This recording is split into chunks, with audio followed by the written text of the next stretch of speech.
Thanks for being here today. First things first, a little disclaimer.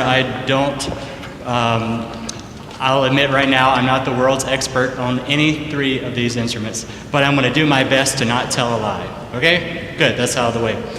I'm going to start first with the piano and then go to the harpsichord and cadence our recital with the organ. The piano is probably what most of us are familiar with the most, right?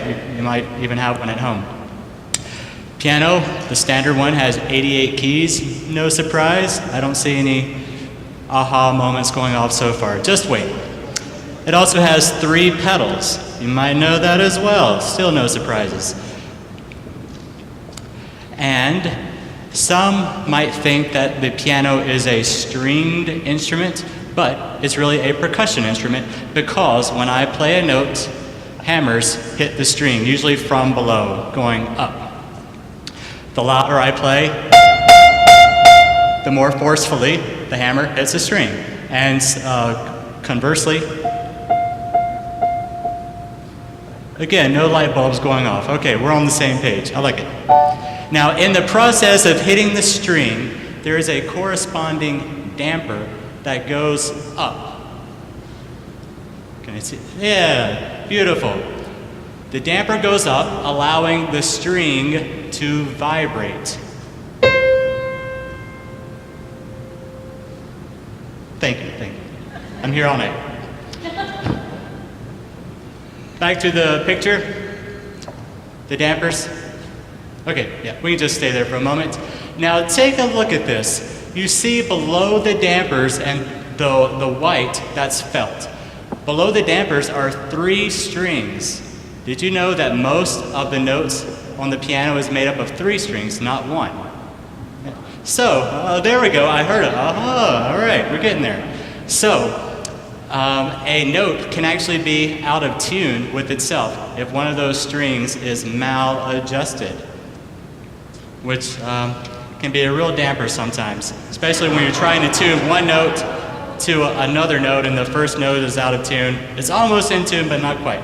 Now, I would like to look at the bottommost notes of the piano. Here you can see where we have the 3 strings, and that is around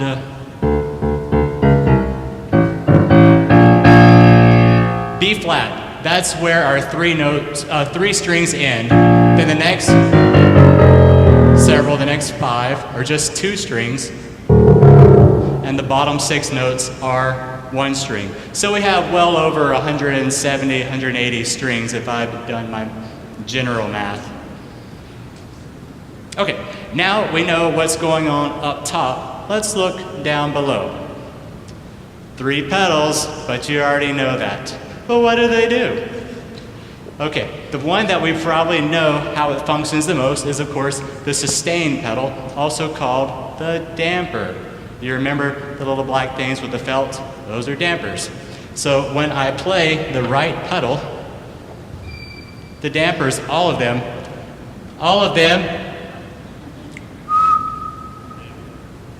can you hear the vibration? All of them are up. So that will sound indefinitely until the vibration stops. Now that damper pedal, it has 2 basic functions. The first one is, of course, to create legato from one note or chord to the next while my hands are free. Look, Mom, no hands. The damper pedal has a secondary function, which is a lot more useful sometimes to create color or special effect. Let's take Mystery. Or a stream.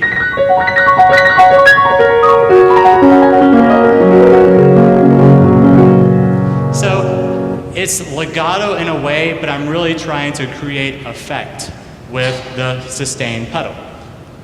Now the secret, unfortunately, with the damper pedal, it's not like when I'm teaching, I call this the Michael Jackson Thriller.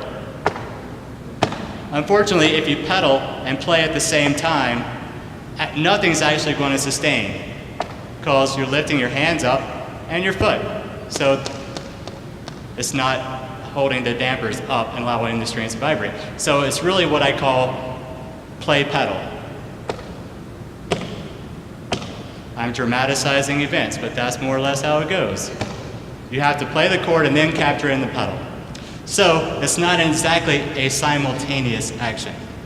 Okay, let's go to the second most elusive pedal, which is called the una corda pedal, the left pedal. There you go, the one on the left. Una corda being Italian for one chord. Now we learned that most of the notes are made up of how many strings? Exactly. The una corda pedal, it takes all of those hammers and does this. Did you see it? Might have happened too quick. So allegedly, the hammers all shift over, and instead of striking all 3 strings, strike but 1, therefore making the sound a little quieter, allegedly. Let's see if it works on this piano. I'm going to attempt to play the same chord, let's say 4 times. The first 2 times, I'm going to play the same chord with the exact same intensity, 4 times. The first 2 times without una corda, the second time with una corda. This one actually takes a lot of work. I was not being dramatic when I realized, uh-oh, I have to push pretty hard. Can you hear it? That's not just the pedal, that's all the hammers moving.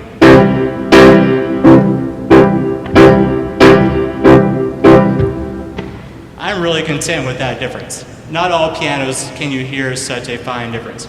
Okay, the most elusive, discombobulating pedal is, of course, the middle pedal. Let's see it. There it is.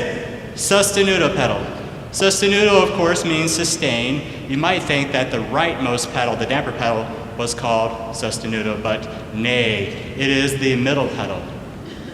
The sostenuto pedal we use very sparingly, but with great effect. I usually use it in conjunction with a bass note. So I can play, let's say, a low C. That's the only thing sustaining. Not sustaining. So that will allow me to play a myriad of chords up above while this keeps going. Then we'll have a really nice conclusion to the chord.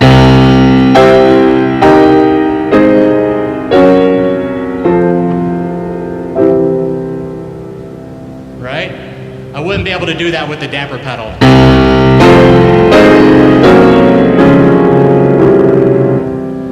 Right?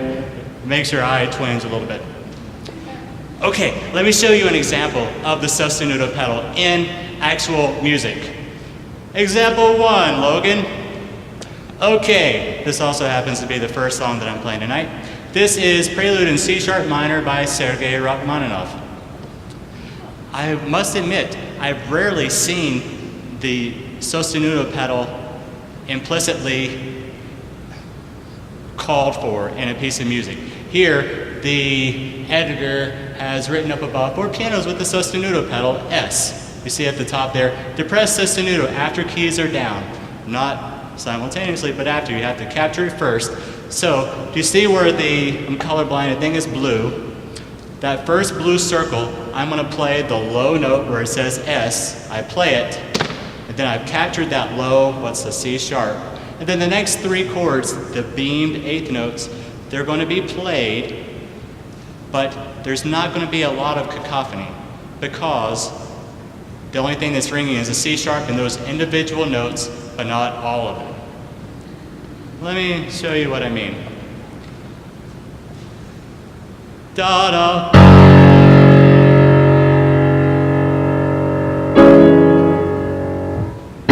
I'll play C sharp.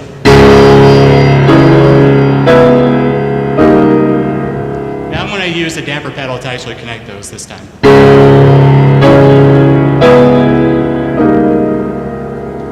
So you're going to see my left foot working a lot in this song. You know what? I think that's all I have to talk about the piano. 88 keys, 3 pedals, damper, sostenuto, una corda. Let's have some music, shall we? I'm going to play Prelude in C sharp minor by Rachmaninoff, followed by Prelude in E flat major by Rachmaninoff. Whatever you think about 20th century Russia, early 20th century Russia, that's basically the first prelude. And the second one is most tuneful, not only in the bass, there's this melody, do-do-do-do-do-do-do, that comes up again and again. It's amazing how Rachmaninoff brings it out. And there's also a beautiful melody in the treble.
Okay, on to the harpsichord, as you may have predicted. The harpsichord, another disclaimer, probably the instrument I'm least familiar with, particularly because the keys are somewhat shorter and narrower. So going from such a large keyed instrument, and the organ is basically the same way as the piano. Our harpsichord was built in 1979 in Levens, England. The British pronounce things weird, so I hope Levens is the correct pronunciation. And it was made by Robert Davies, who only produced 115 of these before his death in 1981. And I'm grateful, a little shout out to the David Gingold family, who is watching, for having donated this harpsichord in December. We have two manuals to this harpsichord, and I sometimes mistakenly call the upper one the swell, similar to the, generally in a 3-manual organ, the swell is the uppermost keyboard. So our uppermost keyboard, we'll just call it the upper manual. Let's agree to do that. Upper manual. And then the lower manual, we'll call the lower manual. Okay, good. I'm glad we're all in agreement with that. In this picture, which I have with great skill circled and drawn an arrow there, I'm going to talk about 3 levers, not levens, but levers, that are on this particular harpsichord. The one on, okay, first things first. The general tuning of the string is what's called an 8-foot. So a middle C is sounding a middle C. We'll call that 8-foot. I have 1 layer of strings, not 3, but 1 on the upper keyboard. I have 2 on the bottom, but the first one is the 8-foot string. The rightmost circle, that adds a 4-foot string. So here is first one, and here's adding the right lever. I'm going to go back to the original. And the arrow on the left, that actually turns the 8-foot string on the bottom keyboard off. I know, getting a little pedantic here, but nothing's happening. That will allow me one of 2 things, to either tune this 4-foot string, or for some reason, if I want, I can just have the 4-foot string on. I will not be using the left lever today, but we'll be using the right one. And unlike the hammer, last one, my favorite lever of all is the middle one. I call that the lute. But I'm going to save its sound for a little bit later. So, keep you in suspense what it sounds like. Okay, unlike the hammer action of a piano, the strings of a harpsichord are plucked. Now this apparatus here is called a jack. The entire thing, a jack. When I play a note, the jack goes up. And that little thing in the center there, it plucks the string, bloop. No matter how fast or slow I hit, that little, the plectrum there is just waiting for the right amount of depth, and then it's going, bam. No matter how soft or loud I attempt to play, it's going to be all the same dynamic. So we have the jack, the whole thing, the plectrum is the little silver thing in the middle, gray, I'm colorblind, I don't know. And then the damper. Take a listen to my release of chords, and you're going to hear the damper. So when the jack falls, it makes a little noise.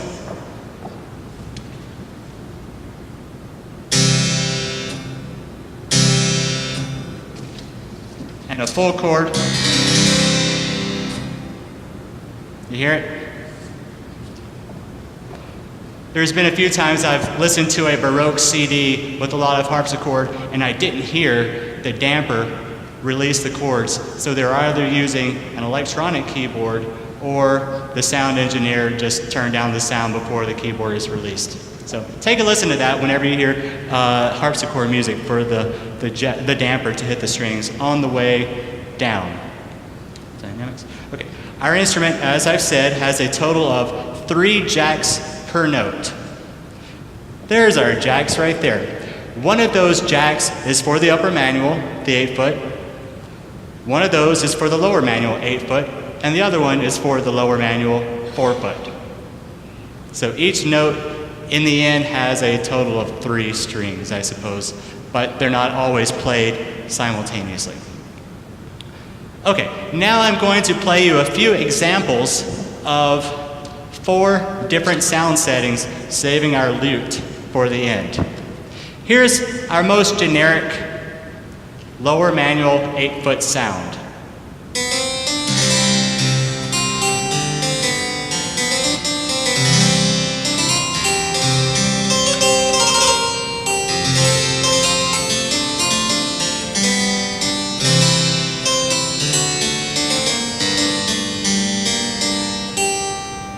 I want to jump to the upper keyboard, and you'll hear a softer 8-foot sound.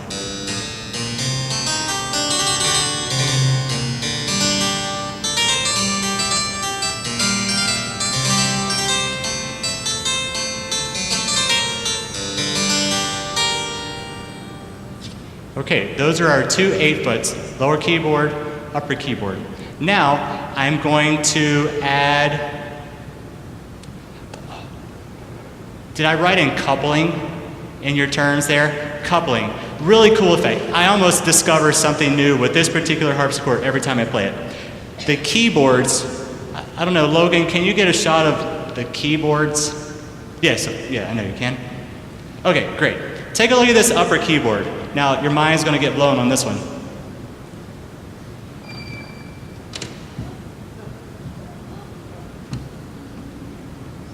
When the keyboard is in, I call this in, then the upper manual will also be played by the lower manual. And you'll see these upper keys also fall down. Take a look right here.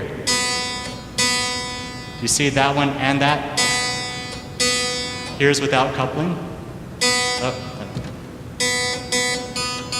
Now both will sound together. I have both 8-foots on the lower keyboard. Here's how that sounds.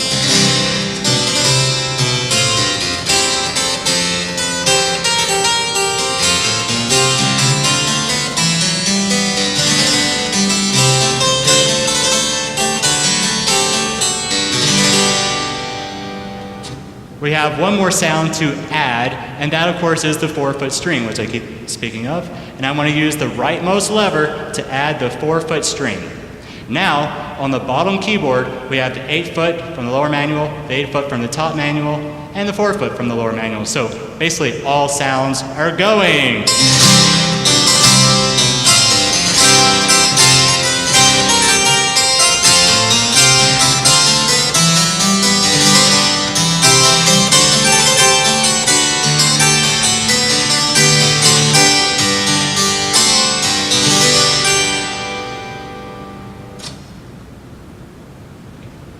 And as I promised, my favorite sound is the lute. So let me tell you how we get that sound. First of all, I have to uncouple my keyboard, turn off the 4-foot sound. Okay. I want to use the middle lever and turn it on. And you see those felt pieces there? When I turn on the lever, the felt pieces, just like the hammers of the piano, they slide over about 0.5 centimeter. And they touch the string, thereby making it not vibrate quite as much. Are you ready? Are you ready?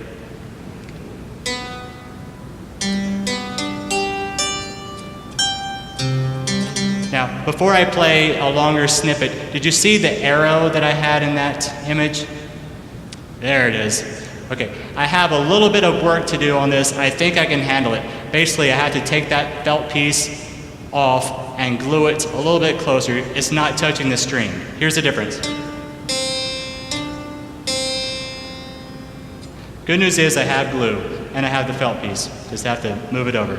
Okay, I'm going to play the last little snippet before talking about the tuning and the lid. So here's the lute. I'm going to try and avoid that middle C.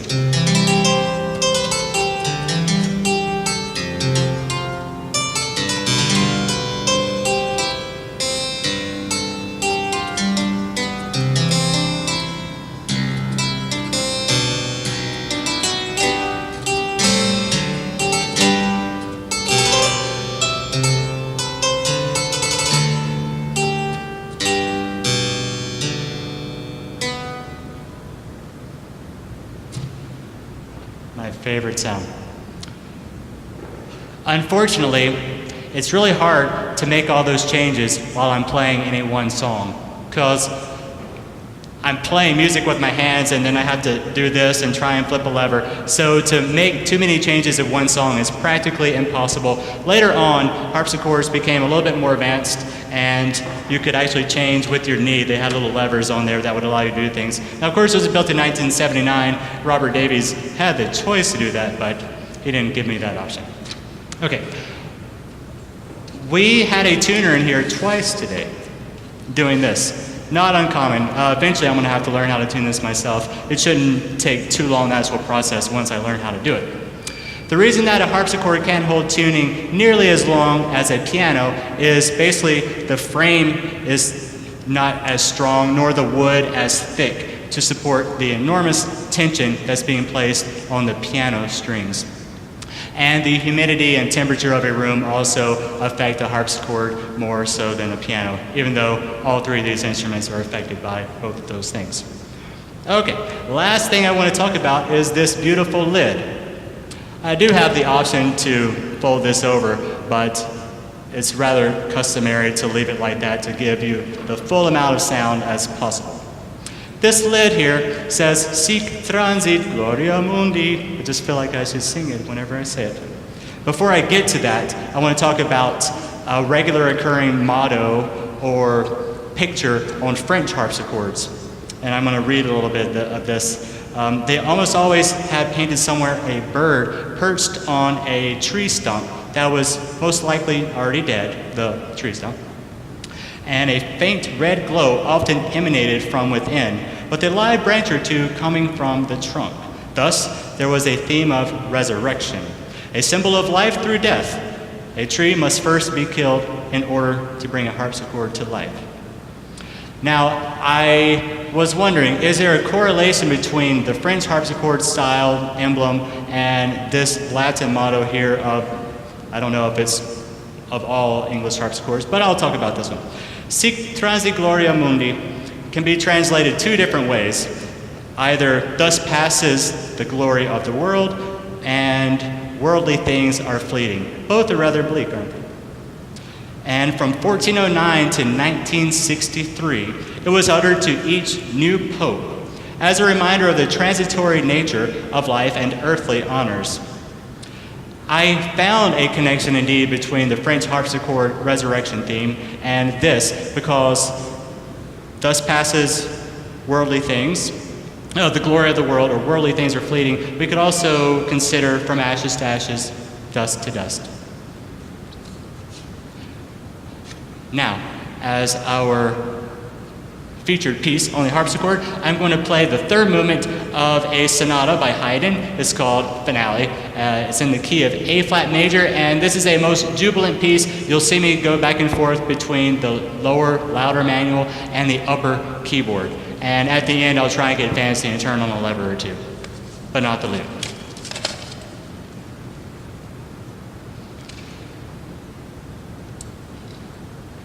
I'm going to play a few notes, just make sure I have things set.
been a while since I've played that many scales.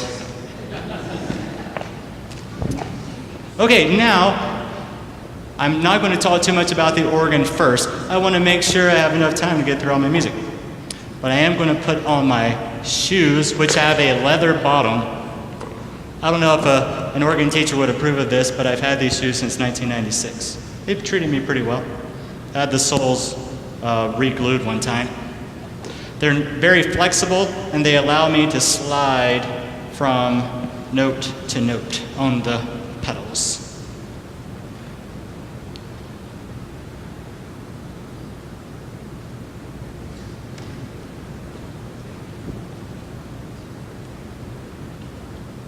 Berghaus organ, constructed 2008. What else do you need to know? Oh, yes. Were some of you at the organ crawl about 3 years ago?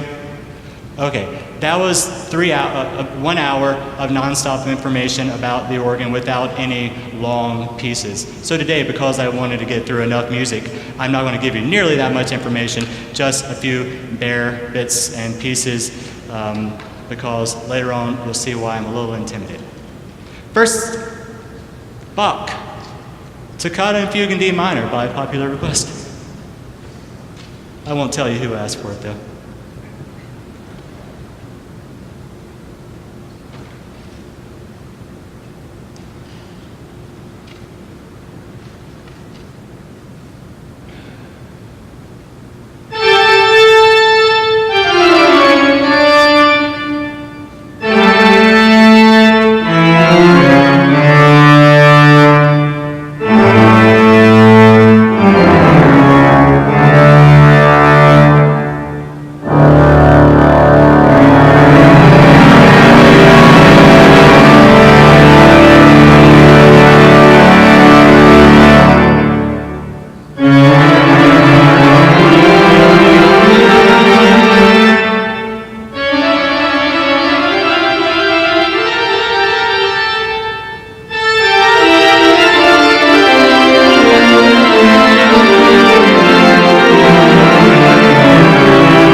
Okay, let's get through some information real quick.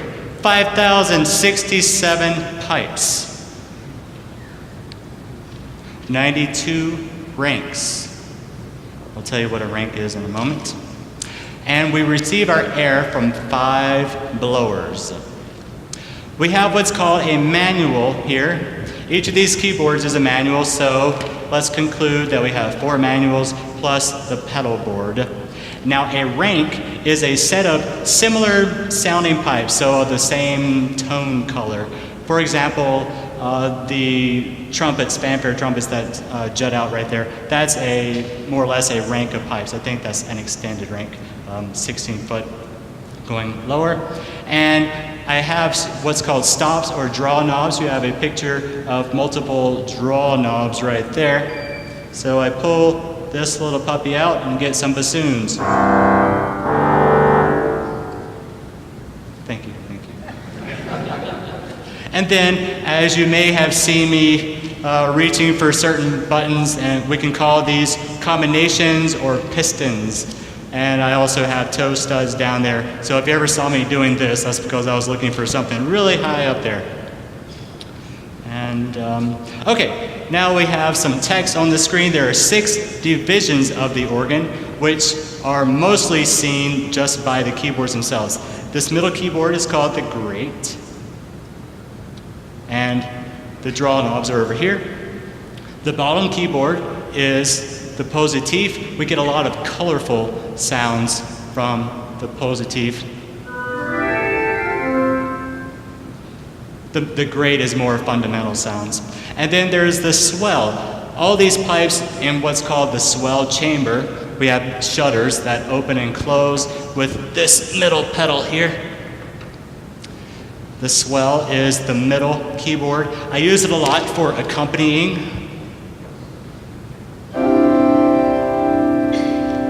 And I don't know how many of you catch this on Sunday mornings. Sometimes I leave it closed right before the congregations to come in. It's my subtle signal to say, sing now. I'm giving the introduction, then I open them up. Okay, and then the top keyboard is, right now, just one function. It's the antiphonal keyboard, and here are my draw knobs, and that is the antiphonal division back there. And we have the illustrious trumpet en chamade. Trumpet de fête.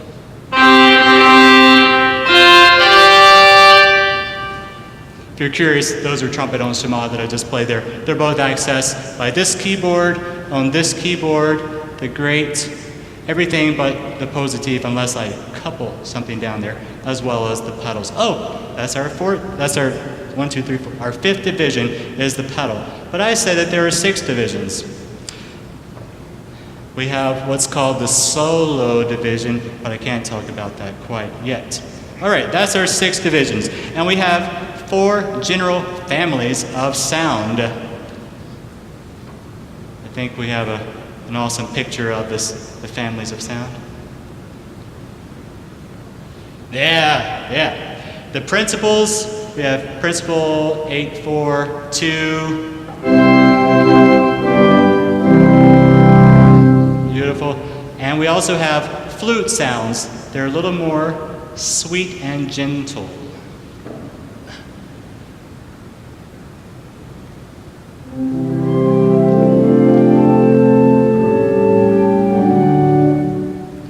Whoa, quick modulation. What was I thinking?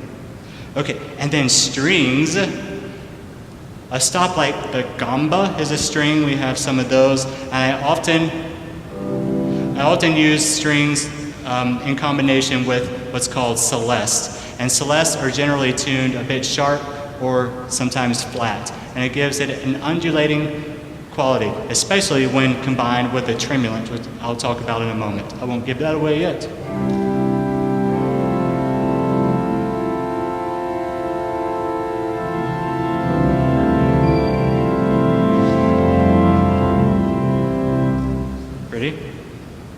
And then the reeds. I just gave you a little taste.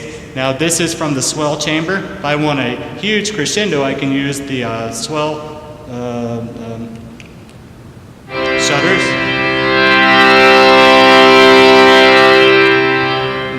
have softer sounds like the oboe. I have the crumb horn, which is more, think, Renaissance. And of course, the trumpet on Shemad, which I played a moment ago. Wait for it. I learned something today. Now, I do have a diagram of all these pipes in my office, but you might be led to believe that the backmost pipes, those that are bronze, are the Bombard 32 foot, the most resonant, but they're actually on the side of the wall, left and right. Fun fact, they're not technically 32 foot, but I can't get into those details. Okay, lastly, before I play a little bit, we have multiple pitch levels. 8, if you remember, 8 is, if I play middle C, that's the same middle C that I would sing. Then 4 foot is an octave higher. 2 foot is an octave higher. 16 foot octave lower, 32 foot. I gotta start playing, okay? Okay? I'm gonna jump ahead, skip the devices or the extra sounds. Okay. A few weeks ago, I put in the newsletter, special request time. If you had a favorite hymn you'd like me to noodle on or play a prelude or sing for the hymn, and Nancy said, "He leadeth me." I said, no problem. She may have said it as well in my soul. Either way, I'm playing it right now. It's actually for piano, but I felt inspired to arrange it for the organ in a theater organ style. There's going to be lots of vox or voix humaine, and that's called a tremulant. Do you hear the flutter? Light vibrato. There's going to be lots of that. Get ready.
The next set of pieces is by Handel. I don't know who I put in there. It's Sweet. My mind was racing a mile a minute. Who's it by? Thank you. It's going to take advantage of a lot of those mutations and mixtures that's all within there, as well as the cymbal stern, which is a twinkly little device. Now I had to mark through this little thing called Sonata for Chimes. Why? Because we don't have chimes. Sad, right? Brings a tear. Nor do we have harps, nor do we have all this stuff right here, the solo division, which could be normally played on the top keyboard. Tragic.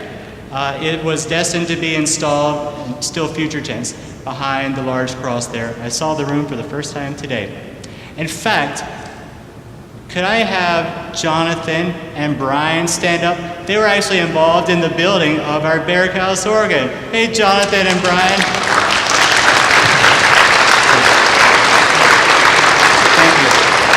They came here today. It was very coincidental that they came on this very day to talk about what it would take to indeed finally complete this organ. That's all I'll say about that. But my hopes are high. Okay. Oh, can I have a picture of that solo division? I believe that's number 6. Yeah, there. See the chimes right there in the middle? I would love to be able to pull that and have some chimes. There's also a harp. Ah, yes. Look at all that stuff. Okay. All right, we've got a lot to get through. All right, the next thing, the set of pieces is only 5 minutes. All right, let's go. Suite for a musical clock.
I missed any terms to talk about?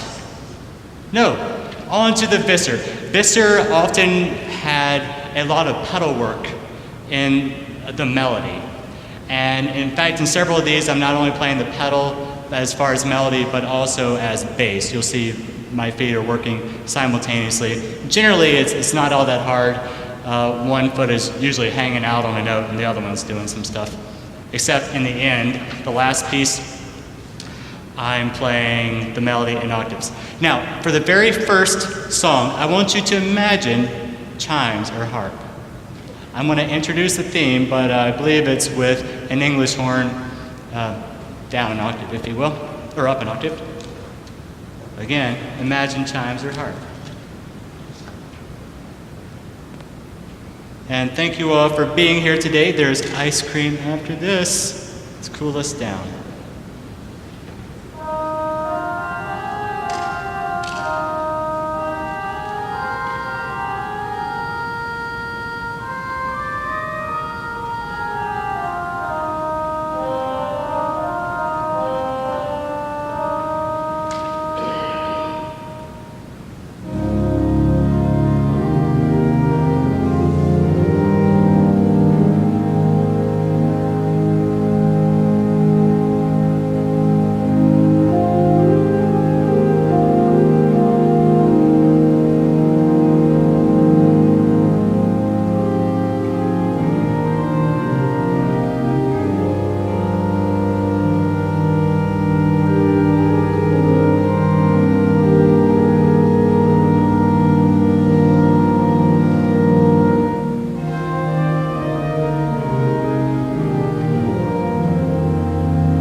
for attending. Let's have some ice cream. Cool off. Thank you. See you Sunday morning.